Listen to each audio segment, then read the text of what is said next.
भाई आप लोगों में कोई है जो हिंदी न समझता हो? अगर सब हिंदी समझते हैं तो फिर मैं हिंदी में बोलूँगा। इसलिए नहीं कि मैं हिंदी शोविनिस्ट हूँ, बल्कि इसलिए कि जिस आराम से हम लोग हिंदी बोल सकते हैं, जिस आराम से हम लोग हिंदी समझ सकते हैं, उतने आराम से हम में से ज़्यादा लोग न अंग्रेज़ी बोल सकते हैं, न अंग्रेज़ी समझ सकते हैं। तो हमारे सबके हित में है। तो और अगर ताली का मतलब ये है कि आप शोविनिस्ट होकर ताली बजा रहे हैं तो तालियां वापस लीजिए। देखिए, मैं ये जानता हूँ कि मैं NSUI के एक कार्यक्रम में आया हूँ, लेकिन ये मैं बिल्कुल स्पष्ट कर दूँ कि मैं किसी भी पार्टी के समर्थक होकर नहीं बोलता। मैं विशुद्ध गांधी के एक विद्यार्थी के रूप में, जैसा मैंने गांधी को पढ़ा, जैसा मैंने गांधी को समझा, और आज के संदर्भ में गांधी का जो महत्व बन जाता है, उसको लेकर मैं आप लोगों से अपने मन की बातें कहूँगा। देखिए, जो आज का विषय है वो ये है कि आज हम जहाँ आ गए हैं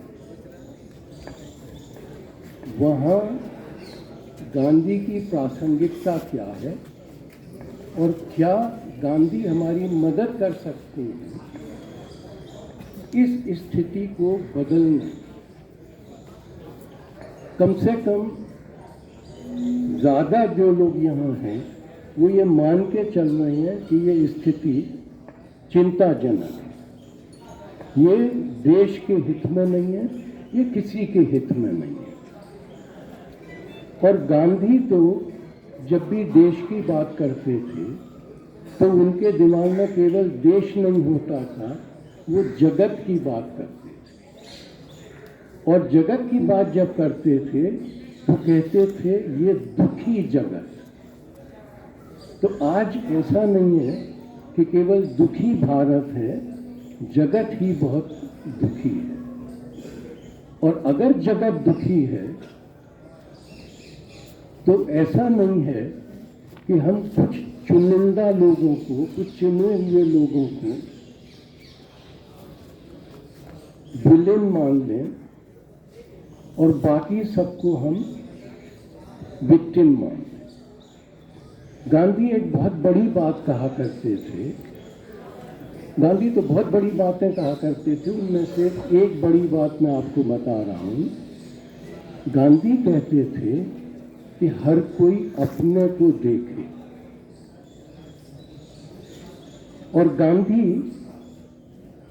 एक और बड़ी बात कहते थे कि कुछ ऐसा सिलसिला सा बंध गया है। आप गांधी के शब्दों पर गौर करिए कि कुछ ऐसा सिलसिला सा बंध गया है कि हमारी आंख टेढ़ा ही देखती है। और उसी के साथ गांधी ने जोड़ा कि टेढ़े रास्ते से सीधी बात तक नहीं पहुंचा जा सकता। गांधी कहते थे कि हिंदू का नाश हिंदू ही कर सकता है, कोई और नहीं कर सकता। और अगर आप ये सोचें कि गांधी कुछ हिंदुओं की बात कर रहे थे और बाकी हिंदुओं को अलग कर रहे थे, तो ये भी मैं आपको याद दिलाऊं कि जब नोआखाली में गांधी सांप्रदायिक शांति बनाने की कोशिश कर रहे थे तो उसी वक्त बिहार में मुसलमानों के खिलाफ जबरदस्त हिंसा फूट पड़ी थी। और बिहार में उस वक्त कांग्रेस का राज्य था। गांधी को पूरी उम्मीद थी कि कांग्रेस पार्टी की सरकार के रहते हुए बिहार के मुसलमानों के साथ अन्याय नहीं होगा उनके ऊपर कोई अत्याचार नहीं होगा। और जब गांधी को लगा कि उनकी ये उम्मीद पूरी नहीं हो रही, और जब डॉक्टर सैयद महमूद ने उनको खबर भेजी कि अगर आप नहीं आएंगे तो बिहार शांत नहीं होगा, तो गांधी नोआखाली छोड़ के बिहार गए। और जिस तरह वो नोआखाली में गांव-गांव घूम के देख रहे थे क्या हुआ है, लोगों को समझा रहे थे कि आप गलत काम कर रहे हैं, गलत काम नहीं करना चाहिए, इसी तरह गांधी बिहार के गांव में भी घूमे। तो मैं आपको एक बात ये बताना चाहता हूँ कि गांधी एक मीटिंग में थे, वहाँ 100 से ज़्यादा कांग्रेसी कार्यकर्ता और नेता बैठे हुए थे। गांधी ने सबको संबोधित करते हुए ये कहा कि मैं ये देख रहा हूँ कि बिहार में जो हुआ है वो नोआखाली से भी बुरा है, और मेरे सुनने में ये आया है कि इसके लिए कांग्रेसी भी जिम्मेदार हैं। आप जितने लोग यहाँ बैठे हुए हैं, मैं सबसे ये पूछना चाहता हूँ कि ये बात सही है या गलत है। अगर आप कहते हैं कि ये बात गलत है तो मुझे बहुत खुशी होगी, लेकिन मैं जानता हूँ कि आप ये नहीं कह पाएंगे कि आप इसके लिए जिम्मेदार नहीं हैं। गांधी अपनी पार्टी के लोगों से ये बात कर रहे हैं। वहाँ ये नहीं है कि हमारी पार्टी अगर गलत करेगी तो हम उसको नजरअंदाज कर देंगे। मानव हित ही सर्वोपरि है, कोई पार्टी सर्वोपरि नहीं है। और तब गांधी ने एक बात कही, मैं हिंदुओं की बात पर वापस आ रहा हूँ। गांधी ने कहा, ये बताने के बाद कि बिहार में जो हुआ है वो नोआखाली से भी ज़्यादा बुरा है, गांधी ने कहा हिंदुओं ने किया यानी कि मैंने किया। अब इस पर गौर करिए, गांधी ने नहीं किया है, लेकिन गांधी कह रहे हैं कि हिंदुओं ने किया यानी कि मैंने किया, मैं जिम्मेदार हूं इसके। आज हम गोला रो रहे हैं उस बाबरी मस्जिद के विध्वंस का, जिसके विध्वंस से हमारी संस्कृति को, हमारी सभ्यता को, हमारी मानवता को कलंक लगा। उसकी जिम्मेदारी हम हिंदुत्व पर डाल रहे हैं। आप सोचिए कि गांधी अगर ये होते तो बात क्या इतनी आसान हो पाती? इसको आप तरह तरह से सोच सकते हैं। मैं फिर दोहरा दूं कि बात पार्टी की नहीं हो रही है, बात किसी राष्ट्र की और उस राष्ट्र के लोगों के व्यवहार की और बर्ताव की हो रही है।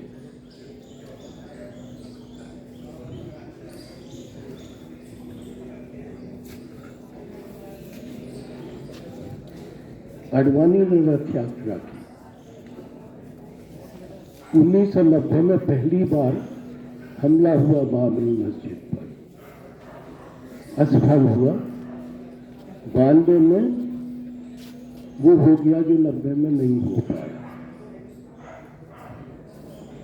भाई केंद्र में कौन सी सरकार थी?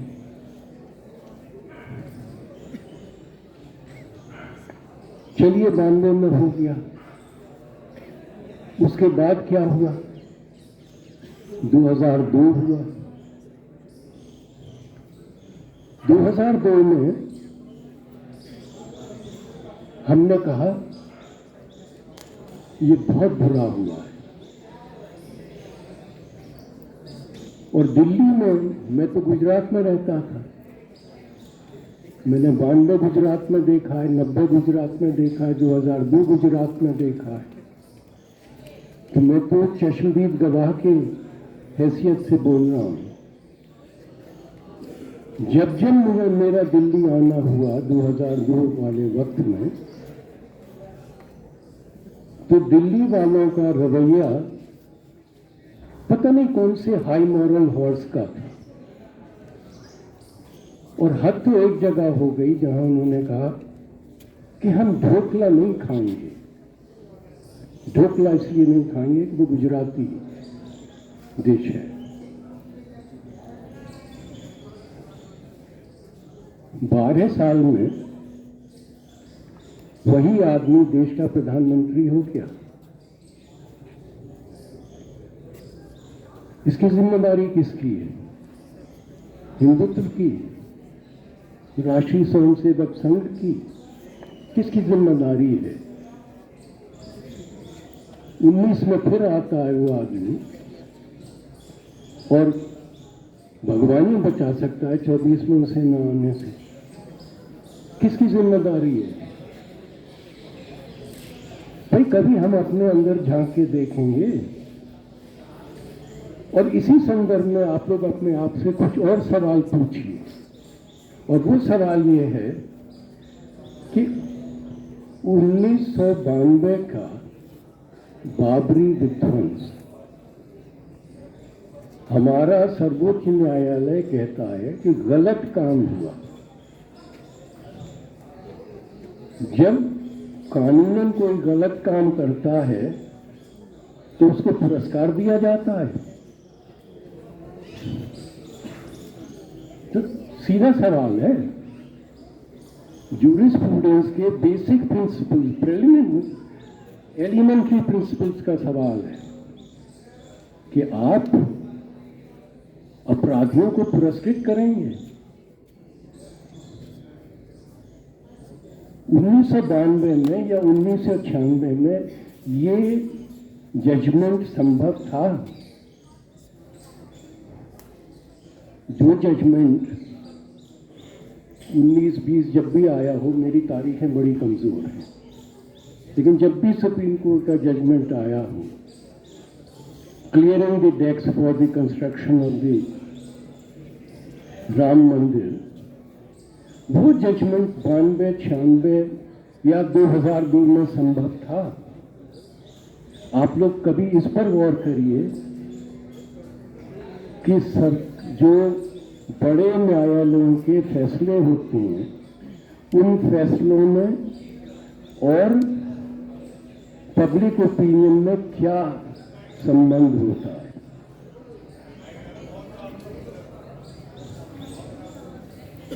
दो 2014 वाला, जब 19 वाला या जो भी है, वो जजमेंट 2002 में नहीं हो सकता। वो संभव इसलिए हुआ कि वो भी समझ गए कि अब अगर हमने इसके खिलाफ जजमेंट दिया तो हम पब्लिक ओपिनियन के खिलाफ जाएंगे। पब्लिक ओपिनियन, मेजोरिटी का ओपिनियन तो भैया हम सब हिंदू ही हैं। हिंदू अपने को माने न माने, लेकिन पैदा तो हिंदू ही हुए। कभी गौर करिए कि जिम्मेदारी किसकी है। सोमनाथ की बात हो रही है और कोई ये नहीं, तो सोमनाथ और अयोध्या में क्या मुकाबला है?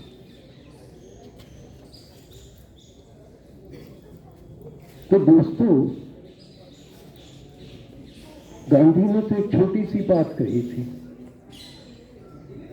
ये जो 92 में हुआ और जो 22 जनवरी को हुआ है, और मित्रों पता नहीं कितना कुछ इस बारे में कहा जा सकता है, लेकिन मैं एक छोटी सी बात आपको गांधी की सुनाऊंगा और उसके बाद 5-7 मिनट में, 2-4 मिनट में बंद कर दूंगा। तो गांधी की बात आप सुनिए।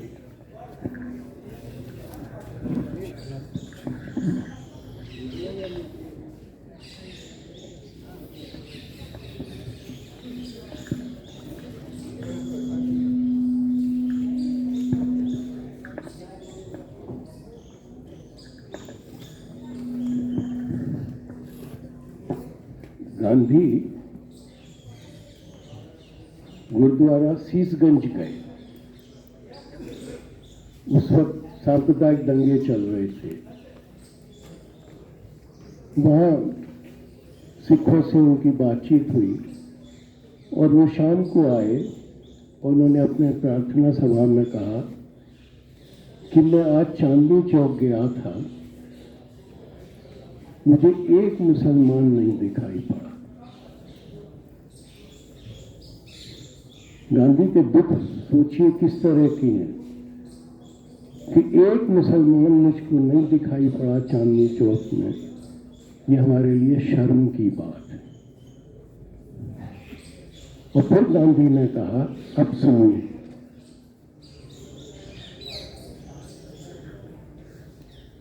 यहां तो दुनिया में सबसे बड़ी मस्जिद जामा मस्जिद पड़ी है। हम बहुत से मुसलमानों को मार डालें और जो बाकी बचें वो भय के मारे पाकिस्तान चले जाएं, तो फिर मस्जिद का क्या होगा? आप क्या मस्जिद को पाकिस्तान भेजोगे या मस्जिद को ढा दोगे या मस्जिद का शिवालय बनाओगे?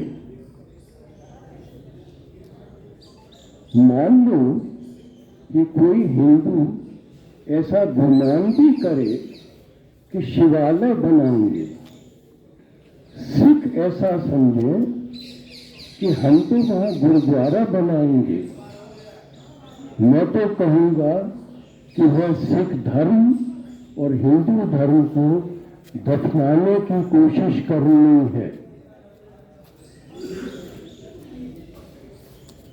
इस तरह तो धर्म बन ही नहीं सकता। सिर्फ इस पर गौर करिए, मेरी बाकी बातें सब भूल जाइए। शिवालय बनाओगे, गुरुद्वारा बनाओगे तो अपने धर्म को दफन कर दोगे। और हम जश्न मना रहे हैं अपने धर्म का दफन करने के बाद, और हमारा सर्वोच्च न्यायालय उस पर अपनी मुहर लगा रहा है। तो मित्रों, अच्छा ये हो कि हम जैसों की बात सुनो न सुनो, थोड़ा गांधी को सीधे सीधे पढ़ो, तब समझ में आएगा कि बुद्धा क्या सोचता था और क्या चाहता था हमसे। धन्यवाद।